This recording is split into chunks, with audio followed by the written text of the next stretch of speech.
Imagine this. You're running a successful service accommodation business. Bookings are steady. Your guests are happy. And then, bam, a letter arrives. Your council tax has just doubled. Why? Because your property is now classed as a second home.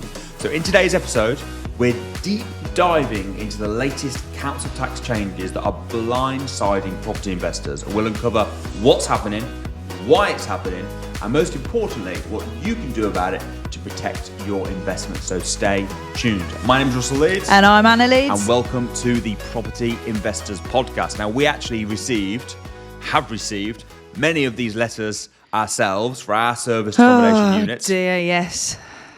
Council tax has doubled. Oh, you were paying £200, now you're paying £400. You were paying £180, now you're paying £360. Now, Are you just showing off your maths? yeah, I'm just showing off that I can... You can double. I can double, quick maths, I can just double. Now this, it sounds like, 180 quid extra, but over a few properties, it's actually quite significant. Yeah, it is. But it's also quite a significant percentage of your profit as well. Yeah. Because if you're making, let's say our average property makes what? Grand and a half a month? But now you're suddenly paying $250 extra in it's council like tax. 20% of your profit wiped overnight just because the councils have brought out a new law, which is obviously a disaster. Yeah. So the law was brought in on the 1st of April, so only last month. Yeah. But what I find weird about the rule is that they don't have to, and they reckon about 85% of councils will do it. Yeah, so the government... that? Oh, you can if you fancy. You'd think it would be one of those rules that's either this is now what it's going to be. So some people are going to be looking, it's just not going to apply to them. I suppose it's because they give the councils sort of bit of free will. They've got to stick to the guidelines, but the councils get a bit of free will over how they interpret the rules. It's a little bit like with planning, isn't it? The government will set the planning rules and the councils can kind of interpret it as they want. Is there anywhere to go and look to see if your properties are going to get hit, or is it like, wait for the dreaded letter? I think if you've not received a letter, then we're certainly okay for this year. But they might change it next year. Next year they might jump on it. But like you're right, I think it's most of the councils, about 85% of the councils have, of course, took the government up on this because it's a chance to double their income.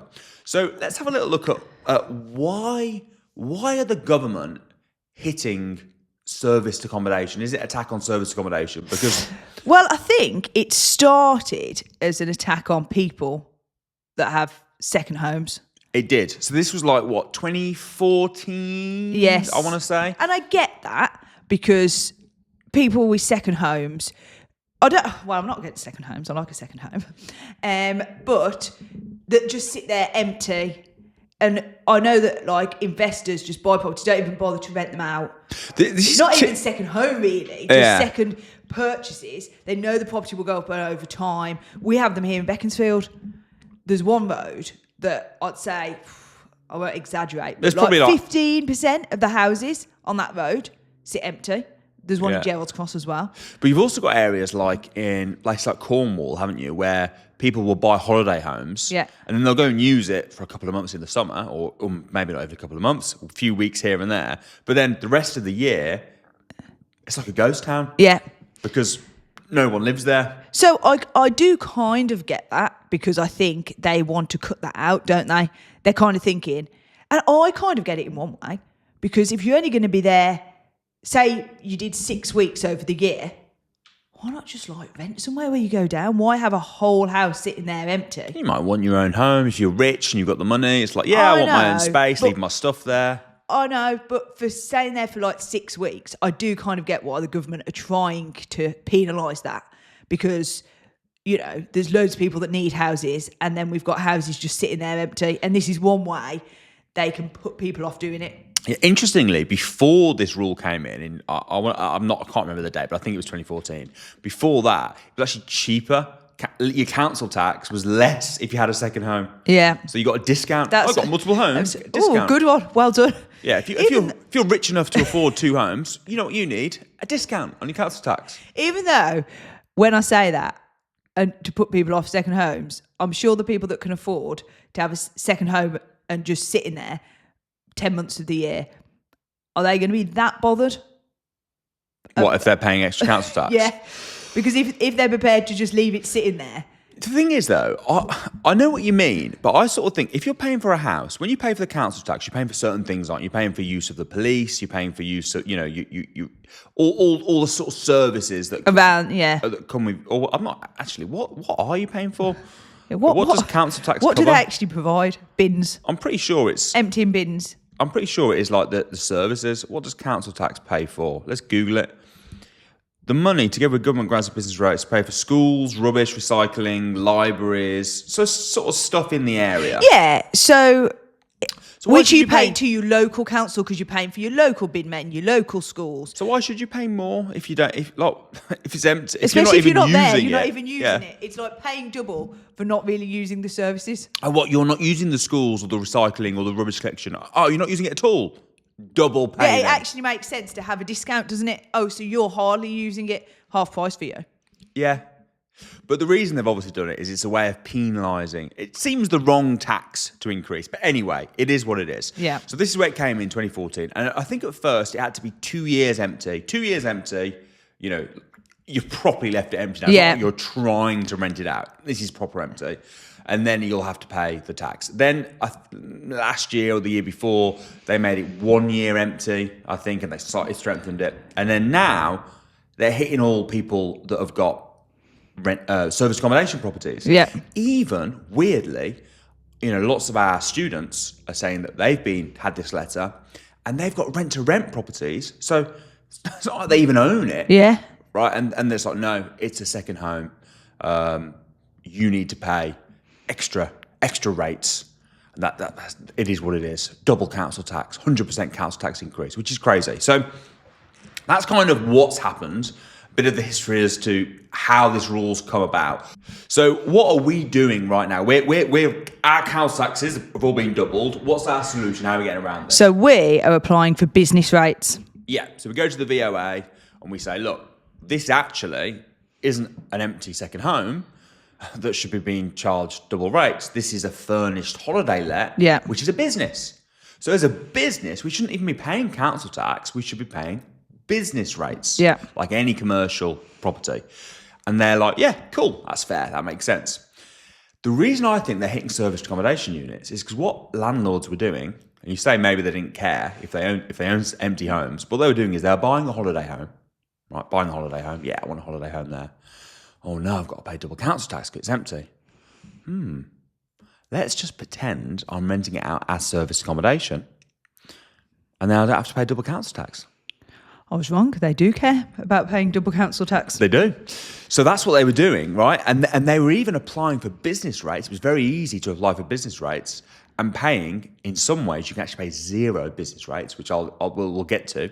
So paying zero. So the council tax went from 180 quid to nothing, basically, because they were using small business rates relief as a loophole to pay nothing at all. Yeah. So that's kind of what was happening in the background. The government have kind of clocked onto this and gone, hold on, all these landlords, not even landlords, all these rich people with second homes are paying no council tax and no business rates because they're pretending that they're renting out an Airbnb when they're not. Yep. And again, so they've brought in this rule, so they can't do that anymore. Yeah, so they've brought in a rule that's hitting all the people that are genuinely doing it. Yeah. To penalise the people who are breaking the rules, really. Yeah. Taking the piss. Because what are the rules now? So they've said you've got to have it on Airbnb to be able to say you deserve to apply for business rates. 140 days. 140 days it's got to be available. But which isn't that much, is it? No, because you can still use it as a second home. Yeah, but it's got to actually be let out 70 days. Yeah. Again, 2.5 months, 2.5 months.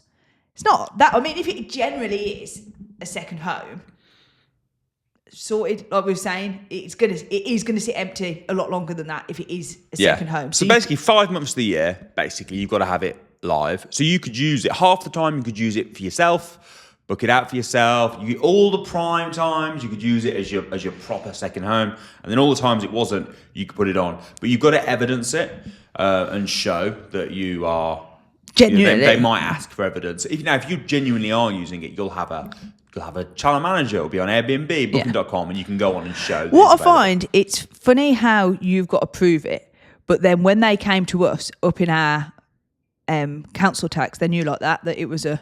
Yeah, it's funny. Oh, but for that, it's like, no, we can't possibly look into it. Well, we asked the question. So it was like, out of interest, how do you know it's a second home? Because I was thinking, how do they know that I've not just decided to... Let's imagine we split up. Yeah. And I went to move into one of them. How would they know that? Yeah. Like, I wouldn't inform them. I wouldn't say, oh, by the way, I'm now living here, Mr. Council. So how do they know it's a second home? But they said, didn't they? They were like, oh, yes, we've seen it on Airbnb. Yeah. And I'm like, well, what people in the council are sitting there now checking all the houses? Like... Well, I suppose it's a chance for... They've sniffed some money, haven't they? Yeah. We can double the council tax for service accommodation properties. Brilliant. Let's just go on Booking.com and Airbnb, search our area, and anyone will just double their council tax. But when it's the other way around, applying for business rates, they can't possibly look into that. You've got to do all your own evidence for them to prove that it's on there.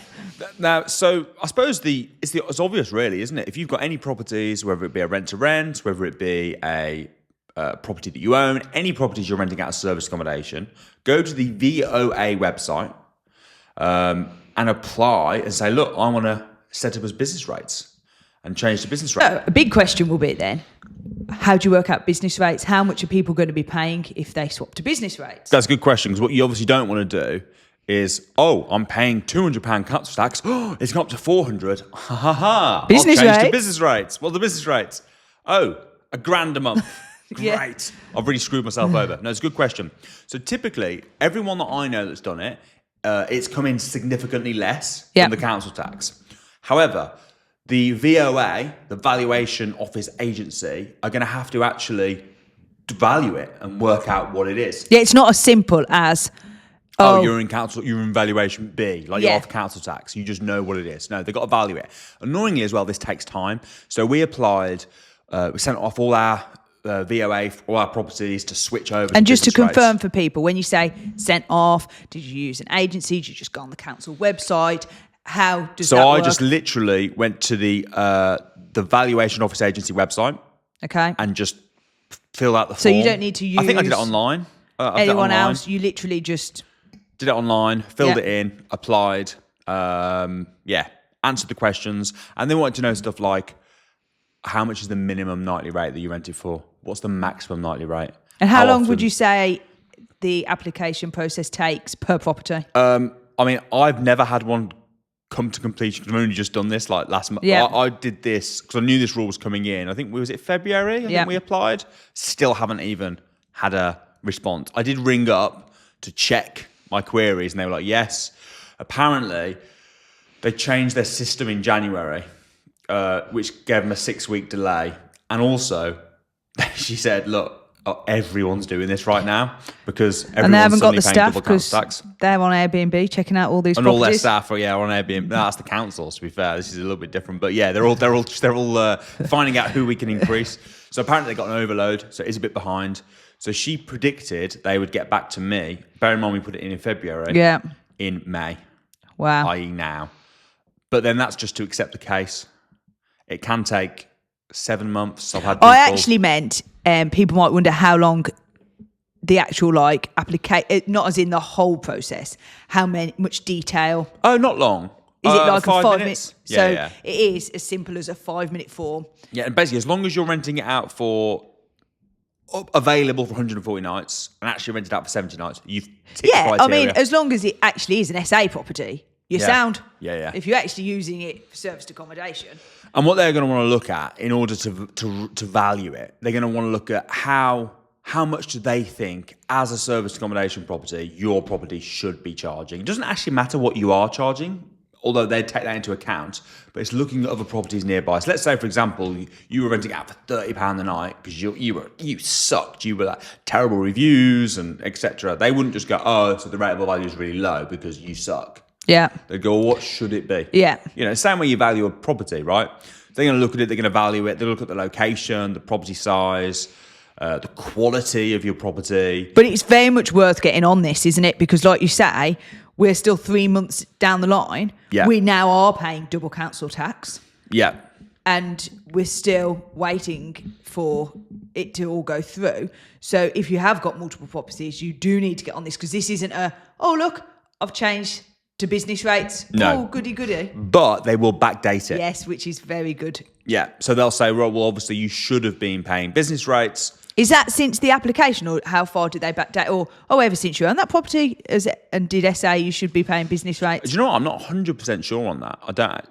I spoke to the council. It's a very good question. Maybe someone in the comments who's done this will know. How far do they backdate it? Do they as go, long as you've been renting it out as service accommodation? And can prove it? Or is it from when you put the application in? That's a really good question. I don't know the answer. Because that would be good, wouldn't it? That would be it great was like, if it went all the way back. You've been doing it for the last 6 years. Ooh. But here's the really interesting thing. A lot of our students that have done this already. See, we probably really should have done this,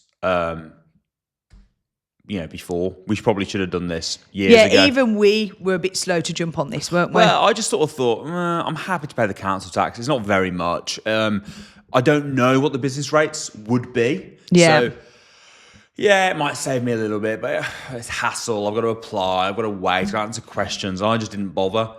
Now it's doubled. I'm like, that's enough. That's shook me into gear enough to actually do it. But yeah, I mean, we probably should have done it ages ago. So Tatiana, for example, one of our students, one of the mentors in the academy, she was saying she had a property. They rated it much less than what she expected it to be, and much less than she was actually earning, and much less than she told them it was earning. Here's your rateable value. And if your rateable value is less than 15 grand, which it almost certainly will be, because normally it's going to be around, the rateable value will normally be around about 16 to 18% of what they think your turnover should be. Okay, yeah. So on a property like, let's say your property was turning over 30 grand, they might go, your rateable value is 6 grand. So hers came in, so as long as it's less than 15, you could apply for small business rate relief. Yep. So I think if it's less than 12 grand, it's free, completely free. Yeah. You don't pay any tax. So you've gone from, I'm paying 200, now it's 400, to now it's nothing. Yeah, which is incredible. And you get a refund for all your overpaid council tax. So less than 12 grand, I think it's completely free. If it's 12 to 15, you only pay a part of it. So this is only going to really not affect you if you've got multiple properties, because you can't claim small business relief on multiple properties. Okay. And I think it does also affect you.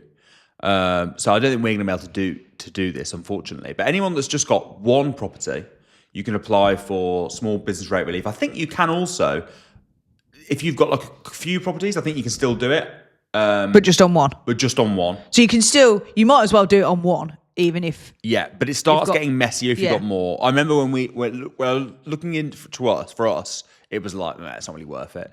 So we unfortunately won't be able to do it. But anyone that's just got like one property or a couple of properties, you can claim this relief, and you literally might be in a situation where you're paying nothing. And actually, this new rule might have been a blessing in disguise.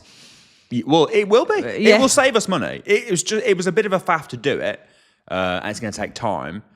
But it's kind of given us the kick up the bum to actually go and do it. We probably should have done 4 or 5 years ago, really, and switched it over to small business rates. Another thing that someone raised, and I've been looking into, because we did briefly touch on this on another episode. It wasn't about this, but we sort of mentioned it.